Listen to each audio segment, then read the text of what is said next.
আমি এফআইডিকে ধন্যবাদ জানাচ্ছি সেই অনুষ্ঠানের জন্য। বিশেষ করে আজকে অনুষ্ঠানটি যদিও বা খুব ছোট আকারে সামনে একটা জায়গায় হয়েছে, এটার গুরুত্ব কিন্তু অনেক, পরিধি কিন্তু অনেক বড়।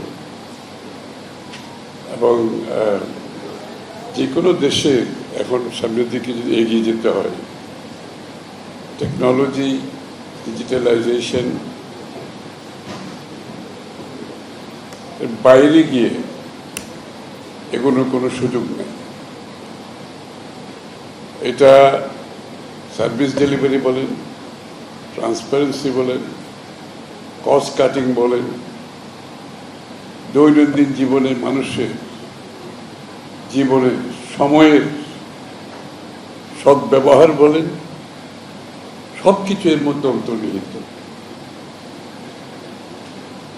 যে কারণে আমরা সিদ্ধান্ত নিয়েছি বাংলাদেশকে যত তাড়াতাড়ি সম্ভব, উইদাউট ওয়েস্টিং এ মোমেন্ট, সমস্ত দেশটাকে ডিজিটালাইজেশন করতে হবে।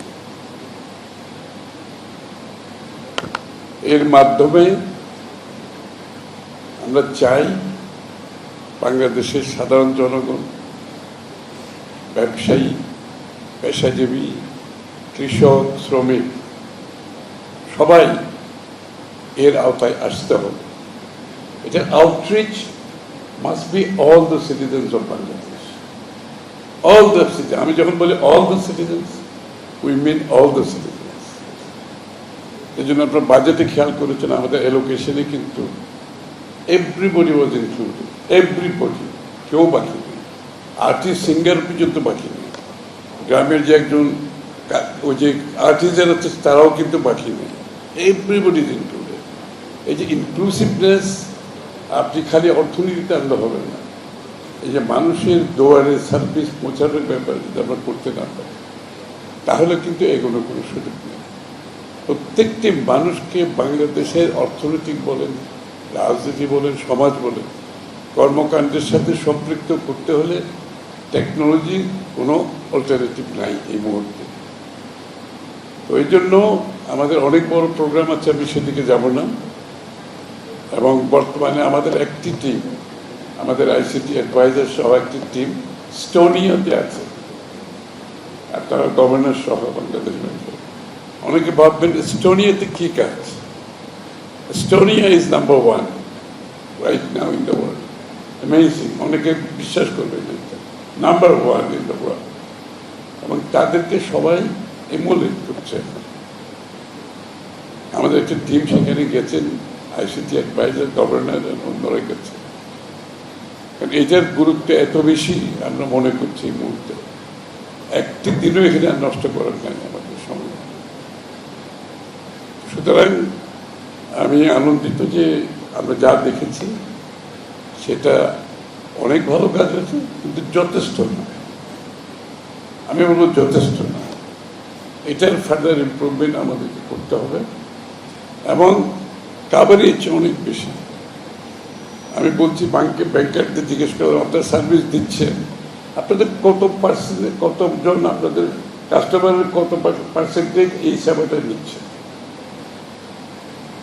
আমি মনে করি এখনো এই সেবা যারা নিচ্ছে যথেষ্ট না।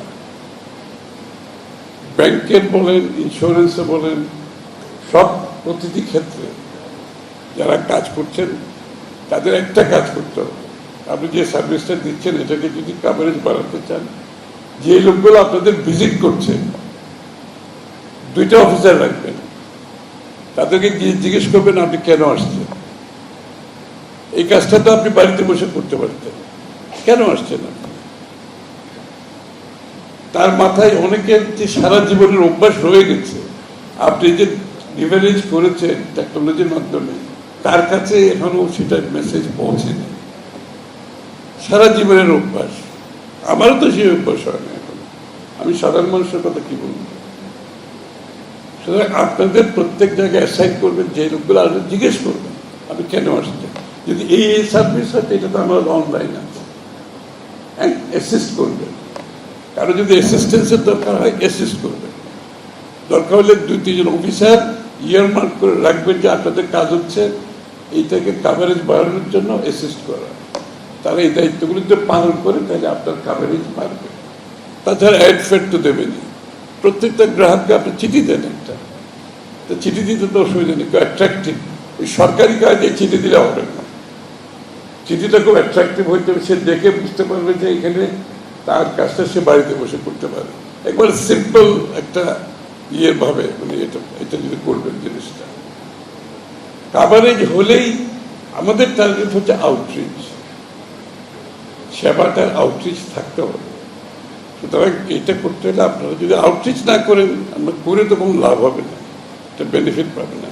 কারণ এটা শুধু এই সার্ভিস না, আমরা গভর্নমেন্টের প্রত্যেকটা সার্ভিসে জনগণের দোরগোড়ায় তার গোড়ায় পৌঁছাতে চাই। আমরা চাই না বাংলাদেশের জনগণ সে যেই হোক তারা সরকারি অফিসে যাক, তারা ইন্স্যুরেন্স কোম্পানিতে যাক, তারা ব্যাংকে যাক কিংবা আর কোনো প্রতিষ্ঠানে যাক। এবং এইটাতে কত সেভিংস আপনারা চিন্তা করছেন। রাস্তাঘাটে ট্রাফিকের উপর ইম্প্যাক্ট আছে, একটা মানুষের খরচ, আসা যাওয়ার খরচ, তার time, this is all important. প্রোডাক্টিভিটির জন্য আপনার একটা দেশের প্রোডাক্টিভিটি বাড়াতে গেলে একটা মানুষের তাকে যত বেশি কম সম্ভব তার এইসব সার্ভিস বাড়িতে বসে, রাস্তায় বসে, গাড়িতে বসে, রিক্সায় বসে সেই যদি পেতে পারে, একটা দেশের কত মানুষের কত টাইম সেভিং, কত পয়সা সেভিং, তেল সেভিং, ট্রান্সপোর্ট টাকা পয়সা সেভিং, একটা বিশাল ব্যাপার। সুতরাং ইটস অ্যান অল এনকম্পাসিং একটা উদ্যোগ, এটাকে আমরা বাস্তবায়ন করতে হবে। শেয়ার বাজারের যে ভীষণভাবে যে দুর্নীতিগ্রস্ত হচ্ছে, আমরা ইন্স্যুরেন্সের ট্রেন পাচ্ছেন, শেয়ার বাজারে যারা আছে তারা যারা এটাকে মিসইউজ করছে, প্রতিটি ক্ষেত্রে মিসইউজ হচ্ছে, এগুলোকে যদি চেক দিতে হয় আমাকে এটা ফুলি ইমপ্লিমেন্টেশন করতে হবে। আমি আবারও ধন্যবাদ জানাচ্ছি যে আজকের উদ্যোগটা ভালো ছিল, এটা অনেকের জন্য আই ওপেনার, এবং প্রেসের মাধ্যমে এটা যখন জনগণ দেখবে সেটা অনেকে বুঝতে পারবে। তবে আমি আবারও বলছি, এই আউটরিচটা করতে হলে আপনাদেরকে খালি একটা প্রজেক্ট করতে তো হবে, এটা আউটরিচ যদি না হয় তাহলে এটা বেনিফিট পাবে। সবাইকে ধন্যবাদ। অনেক অনেক ধন্যবাদ। আমি মাননীয় মন্ত্রী মহোদয়ের কাছে একটু সময় চেয়ে দিচ্ছি ফটো সেশনের জন্য। আমি এই পর্যায়ে পুরস্কারপ্রাপ্ত প্রতিষ্ঠান প্রধানদেরকে বিনীতভাবে অনুরোধ করছি মঞ্চে এসে মাননীয় মন্ত্রী মহোদয়ের সাথে ফটো সেশন করার জন্য। আপনারা পুরস্কার সহ